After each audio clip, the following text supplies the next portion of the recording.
Hi everybody, it's Virginia from Recurve Studios. I wanted to do a quick tutorial on how to gather fabric at a regular interval for ruffles or when you're attaching a skirt or whatnot.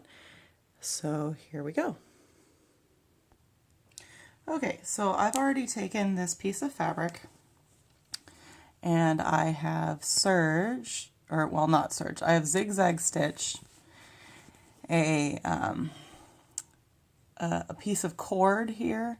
You can use pretty much any cord. I use just a thick upholstery cord, but you know, sometimes I use string or not this fancy, but something, you know, a lot heftier. Your heft is going to depend on the weight of your fabric. You know, if you're gathering like upholstery material, you're going to want to use a thicker cord that'll stand up to the tension. But so I've just done a little zigzag stitch here over the cord, the entire length of my ruffle. And I've left a little bit, sorry, the lighting is terrible. I've left a little bit of tail here on both ends. This one's a lot smaller, but. And then what I did was I divided it evenly into sections. I'm going to show you how to do that with my scrap piece of base fabric. This is what I'm going to attach the ruffle to. So you basically, if I want to attach my ruffle on this end of the fabric, I'm going to fold it in half across that. And I'm going to put a pin in, let's see, what did I use for center? I think I used yellow. Yellow for center. I'm going to put a pin here at the fold.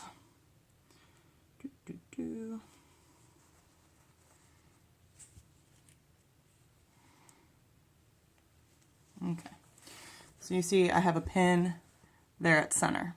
Now I'm going to find the center of this section here by folding the edge to the center pin so that they line up there. And I'll put another pin here on this fold. And I'm going to do this for as many times as I did it in my ruffle piece so that I have the same number of pin markings at regular intervals in both my ruffle and the base piece that I'm attaching it to.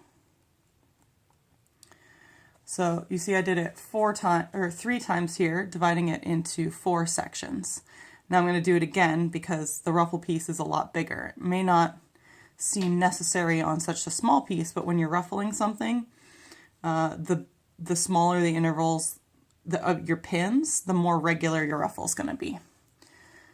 And I happen to color code my pins because this next step we're going to do is we're going to take our ruffle piece. So I'm going to pause the video and go back and do these pins, but then in my next section, I'm going to match up the pins in my ruffle with the pins are here, and that's why I color coded them. So the center pin is yellow, and I will pin that together there. The next pin is white, the next pin is green, and that'll match up there, and then the next pin is white again, I'll match it up there. So when I come back, I'm going to have that all done. Just a quick shot of all of the pins here in this piece.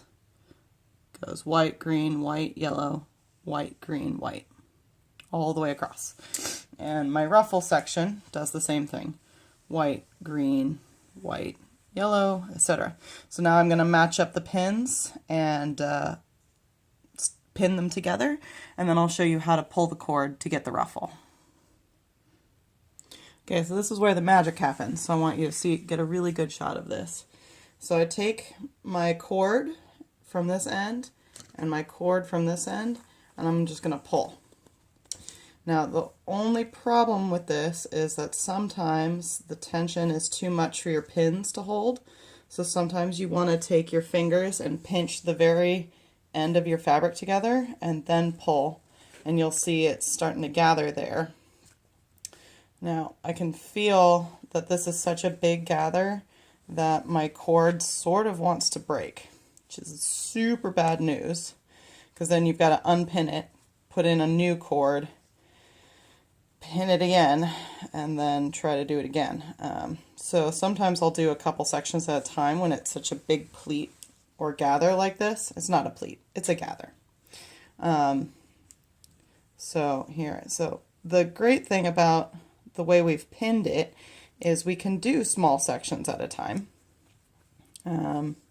Because, you know, I know that the amount of fabric between this pin and this pin, if you can see that, hopefully, the amount of fabric between this pin and this pin is the exact same as the amount of fabric between every other pin, because I've divided the fabric evenly.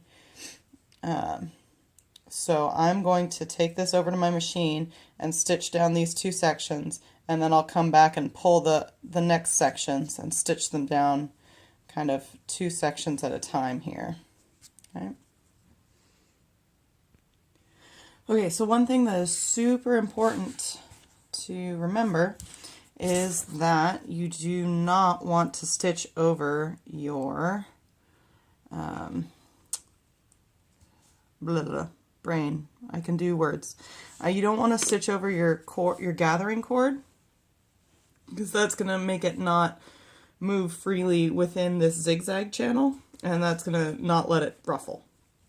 But now that I've stitched these two sections down, I can use a seam ripper and just grab, without ripping, I can just grab the cord with the blunt edge of my seam ripper and pull it out of that zigzag channel that I stitched within the seam allowance, so that the tail now starts over here, and that gives me more room to gather more why do I keep using pleats? More ruffles further along the piece. Now you want to make sure that your backing fabric, or the fabric that you're stitching it to, stays flat, because that's where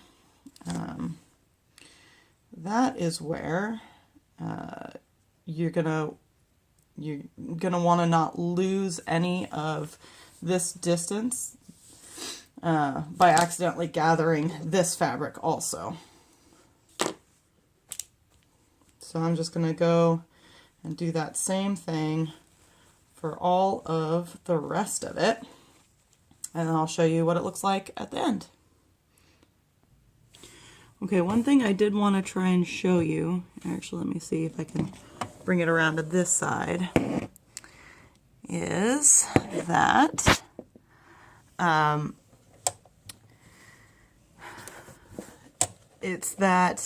sometimes you have to finesse it a little bit.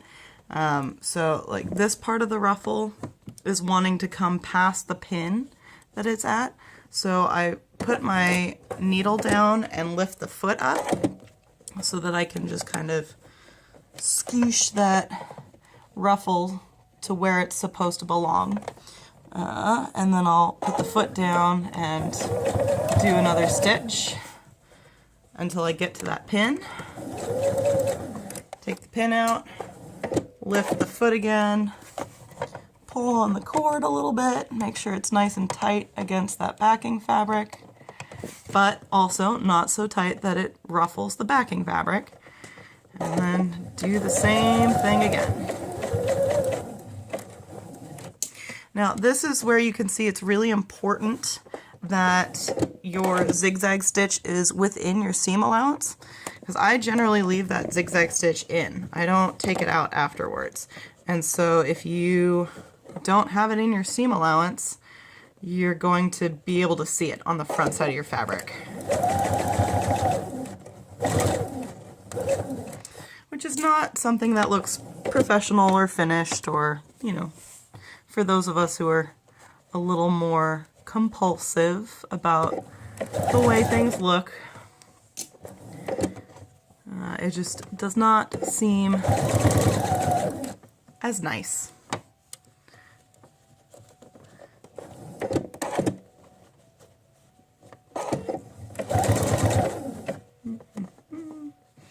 The thing that I learned about garment sewing is that because you're making a flat thing try to fit a round thing, there's just a lot of there's a lot of easing. You kind of just got to try to make it work.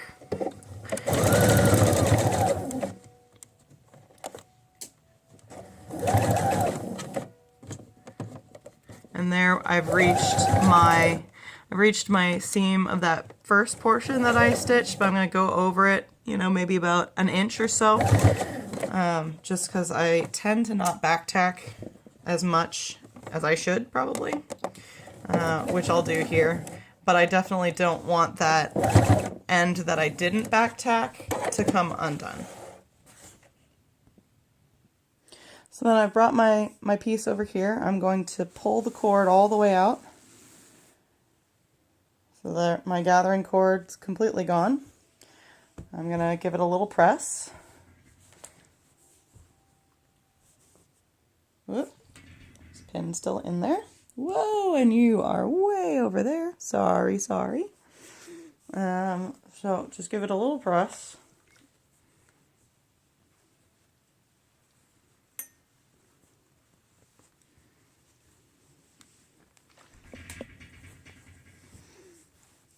And there you have a nice, fairly even and regular pleat.